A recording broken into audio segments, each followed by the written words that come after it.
I was thinking of how to open this last episode, and the point of this series was really to take you there. So we'll start with these first 2 minutes of no commentary, collected snippets and sound bites.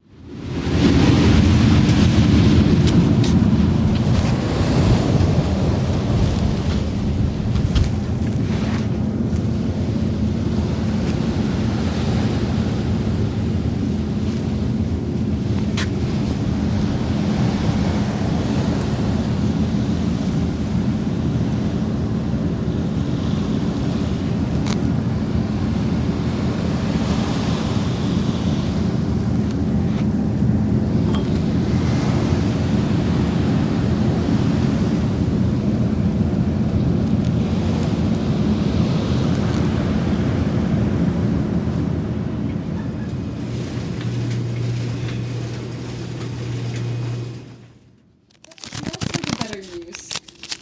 I don't know. If you really enjoy concerts, I don't think that's a bad thing. Yeah, it's just the thrill of, wow, this person is like a really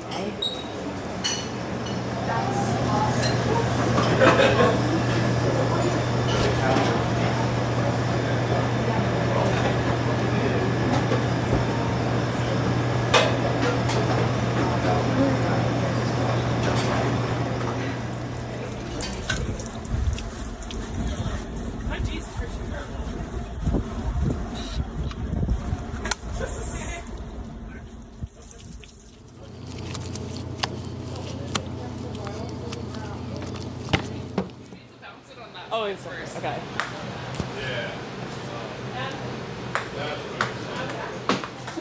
Well, that's cool.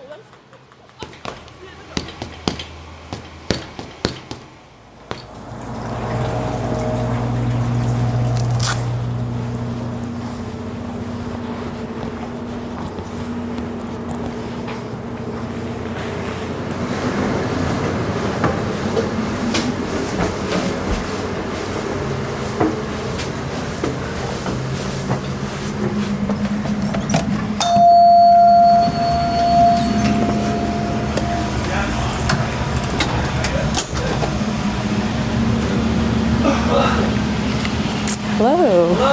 Hi, I hope this might be a good. Every day waking up, it would be a shuffle of those rooms, people, and activities. Because in the end, I tried to maximize my waking/coverage hours instead of having a routine schedule. Luckily, as a result, I could wake up whenever and recognize the current research crew and operations based on a few context clues and hop in when needed. On the other hand, the price that I did pay was not knowing the bigger picture things, like what day it was, or what other spot in the open ocean we were at. I even considered organizing my footage by what I considered morning and nighttime, as if my warped sense of bedtime made more sense than the actual sun, which already set at 11 p.m. at night and rose at 4 a.m. in the morning because this is Alaskan midnight sun season. Here is a much more informed person than I, Expedition Co-Chief Dr. Allie with the final route overview. So the work that we've been doing, if you remember, has been designed to kind of track these changes between like places where there's a lot of ice. If you remember when we were sitting in Yakutat Bay, there were actual icebergs flowing past our ship. We were sitting right at the mouth of an active tidewater glacier. We then moved into Icy Strait, where there are glaciers, but we weren't as close to them, and they don't dominate the landscape in quite the same way. And then finally, before heading out into the Gulf proper, we sampled in Sitka Sound, which is really dominated by green and not white. So we have this transition from a very active glacial system all the way down to a almost not glacially influenced system. For comparison, earlier in the trip, I checked in with Allie, asking her what success meant to her and her team in terms of operations. Yep. Can I ask for the podcast, what do you define as wildly successful? So just in terms of like my goals of what like water samples we would get and like the multi-port transect, everything's going really well. We're pretty early in time. if we keep getting piston cores like that, we pull a lot of waters from those, which is awesome. But that also means that I have to do bottle counts to make sure that we have enough for when we get to later states. Here we go. Yeah. Yeah, but at least for our goals, getting that really long first piston core, and then the fact that we've now done four paired CTD multi-core sites is wildly successful. Yay! Congratulations. Yes, So we, on a meta note, we started keeping a notebook of things to pass along to the other ship. So any notes, questions, we have a little to-do list. Things that have not been done remain on the to-do list, and will continue to be there. Cinephi's probably just going to be there. It's just going to be there. But if you guys would like to do that as well, just to make sure that information gets passed between us, that might be a good practice. And we'll just it can just live here. And as you think of things, write them down instead of trusting yourself to remember them. Okay. Okay. Perfect. Thank you. As for Kendal and Mo of the Paleooceanography team at Oregon State University, we wouldn't have to try.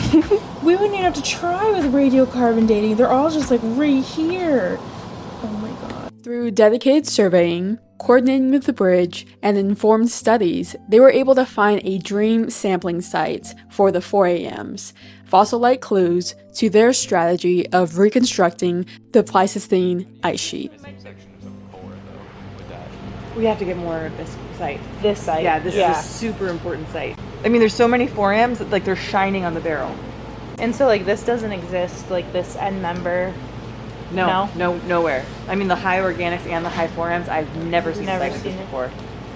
That's so exciting. It's like a holy grail. Oh my gosh. Good morning. Do you want to know what the sand size material in this core is? 4AM? And there's so pretty. Okay, and there's leaves. There's leaves and twigs and forams. Sorry, I'm spitting on you. No, I spit away. With how well you're gonna date this core for me, you may spit on me as much as you like. I will date all the things. That one. There's planktic forams, there's benthic forams. Yeah. There's all the forams. There's epifaunal, there's infaunal. You're gonna have core waters. Like, we'll do. I'm trying not to have a moment. Have your moments. Come on. Oh, Yes. we will 100% take you a full extra split for radiocarbon. Oh, please. Yeah. We'll take you. I mean, like, this could be we'll like. take you. Because here's the other thing, Allie, we've got a little. No, I meant for DIC. I haven't had coffee yet. We will take, Mo and I yesterday talked about taking 2 DIC samples that are Later, with our last remaining days on the trip, they would also follow a breadcrumb trail to a not yet identified, quote, seamount-like structure, unquote, in an area of the Alaskan Gulf where other research data found episodes of volcanism. To find out more information on this finding, Kendal will be presenting the full findings at the upcoming American Geophysical Union meeting in DC this December. And lastly, for the biology team housed under the Steen lab who first recruited me for this project, Drew shares the road ahead with the samples that they retrieved. That is what we are going to spend our next year doing in my lab, is extracting DNA from out of these samples, getting them sequenced, and then doing the hard work of sort of identifying which Lego pieces come from the same set and putting them into different species, and then trying to work out what the biology of those microorganisms is based on the set of genes that they have.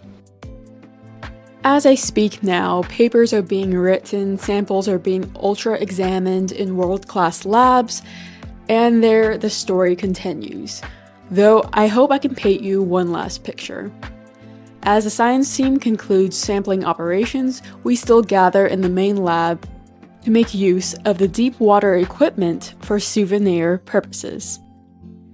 To explain what we're doing and what we're making, I'm going to spoil the plot of the 2023 Oscar-winning film Godzilla Minus. You've been warned. Scientists and military decide to kill Godzilla again by luring it into the ocean, immobilizing it with a mechanized trap around its waist, and sink Godzilla to the bottom of the ocean. They would then inflate balloons to shoot Godzilla back into the surface, therefore inducing death by explosive decompression. We did that exact same thing to styrofoam cups. That was a great styrofoam sound. I needed that. Apparently, this is a traditional last day of camp thing to do on the ocean cruise expedition. We sat around the main lab tables with handfuls of Sharpies, squeaking images of the Sikuliak ship, humpback whales, and piles of mud on the cup's sides. Someone drew graduated lines along the length of their cup to make it a beaker, but also they wanted to see to what degree the styrofoam would shrink. The signs don't stop, that's it. We gather the cups in a mesh bag and cinch it tight to attach it onto the CTD so that it could safely travel to the bottom of the ocean and back while we're collecting water samples. And thankfully, this DIY variant of a shot glass was easy to pack and bring home, because as utilitarian as this work trip was, I never shopped and yet still had to wrestle my suitcase to pack to leave. On the bus, plane, and drives back to LA, I try to put into words what this opportunity was when people would ask. I'm grateful to be given what was basically a 2-week media pass that could be all access if I used it to the furthest extent. It just so happened that my approach to really earn that was a burning the candle at both ends kind of way to live each day. As I now look towards my full-time office job ahead, I make peace with the fact that this may be my last reporter gig, at least for a while. And after an undergrad in space medicine research and a master's degree in media, covering this Alaskan trip was sort of a finish line to my academic career. I'll close with the same thought I had when I couldn't feel my fingers pulling mud from a tube in Glacier Bay. The same thought I had when I watched a sunset glow red over a crystal ocean that gave afterlife vibes. That somebody really got me out here by sending me a cold email. And it's a good thing I said yes. I'm still rowing down this river, but I'm shivering as the banks fly by. And I'm wondering if I'm young enough to try. Thank you to the science crew, combined name Phenomenals, co-chiefed by Dr. Drew Steen of the University of Southern California and Dr. Allie Tesson of Kent State University. Also special thanks to Dr. Mo Walzak representing MARSAM and Oregon State University. I'm so glad you found your holy grail. Thank you to the techs Sam, Sarah, Ben, and Chris for letting us get our science hands dirty. And speaking of science hands, I'm going to speed wrap all of the students, volunteers, postdocs involved using the cast list of headshots we hung in the mess hall, kind of like a menu. Adriana Matthews, Chelsea Smith, Grace Nice, Haley Connor, Ionu Oduwole, Jacob Perez, Kendall Hobbs, Kyle Smart, Megan Winsler, Nina Cheklik, Rachel Gray, Tatiana Fernandez, and Dr. Tim Gallagher. Thank you to also NSF for funding this trip. Thank you to the Sikuliak crew for navigating the way, making our water, keeping us fed, and making sure we got back home safely. Special thanks to Nina Cheklik, my USC Cinema buddy and bunkmate, and second half of the media crew for this trip. I could not have thought of a better media partner and co-personality hire, and to quote her, it's like getting a second dog for your first dog to make sure it doesn't get lonely. And thank you for listening. Please check out the show notes for all the lab sites of everyone involved.